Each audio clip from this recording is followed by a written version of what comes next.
अब धर्मशास्त्र की बात करते हैं। आज चौथे ज्योतिर्लिंग की कथा सुनते हैं।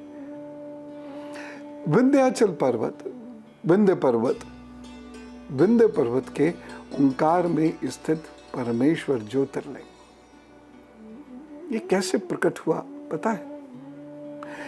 एक बार नारद जी विंध्य पर्वत पर पधारे। विंध्य ने अनेक प्रकार से उनका स्वागत सत्कार किया और स्वागत सत्कार में उसके हृदय में अभिमान बहुत झलक रहा था।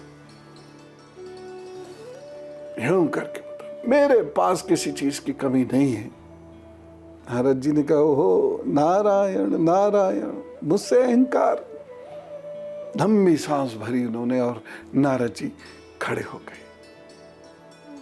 विंध्य पर्वत ने कहा, रे देवर्षि, अचानक आप खड़े क्यों हो गए?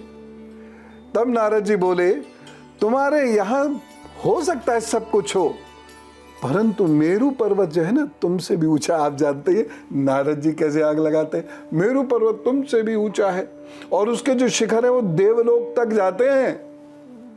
और ये करते हुए वैसे तिरछी निगाह से देखते नारायण कहते हुए चले गए, क्योंकि उन्हें पता था कि विंध्य पर्वत अब लज्जित होगा। और हुआ, और अपने जीवन पर बड़ा धिक्कार करने लगा।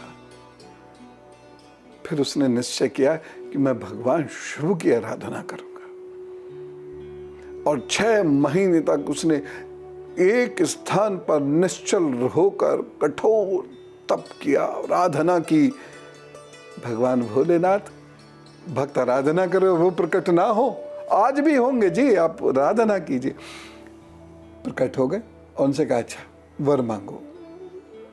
तो विंध्य पर्वत बोला, प्रभु आप मुझे सद्बुद्धि प्रदान करें जिससे मेरे अभीष्ट कार्य सिद्ध हो सके। देखिए कितनी बड़ी बात कही उन्होंने, सद्बुद्धि मांगी।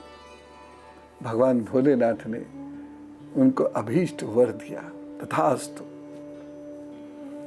तभी विंध्य पर्वत पर तपस्या करने वाले ऋषि मुनि आए और भगवान शिव से अनुरोध करने लगे कि हे प्रभु, जब आप यहाँ से इतने प्रसन्न हैं तो कृपया स्थित यहीं हो जाइए, यहीं पर स्थित होकर निवास कीजिए। भोले बाबा ने उनकी प्रार्थना स्वीकार कर ली और ओंकार लिंग जो वहाँ था वो 2 भागों में विभक्त हुआ। प्रणव में जो सदाशिव थे, ओंकार या ओंकारेश्वर नाम से विख्यात हो गए, और पार्थिव प्रतिमा में शिव ज्योति प्रतिष्ठित हुई, वह परमेश्वरेश्वर नाम से या मलेश्वर नाम से स्थापित हो गए। यह ज्योतिर्लिंग निर्मल हृदय वाले भक्तों को जो उनके शरण में जा गिरते हैं उन्हें अभीष्ट प्रदान करते हैं।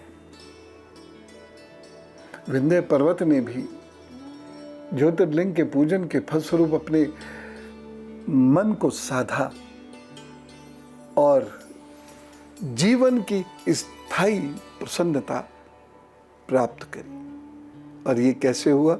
जब उनका अहंकार समाप्त हो गया। ऋषियों का यही काम है। नारद ऋषि ने उन्हें बातों बातों में, तुमने मेरू पर्वत सुना है? हाँ, वो तुमसे भी ऊंचा है कह के निकल गए और ये लज्जित हो गए। अहंकार टूट गया, समाप्त हो गया, ज्ञान आ गया, शिव की कृपा मिल गई। कितनी बड़ी सीख मिलती है इससे।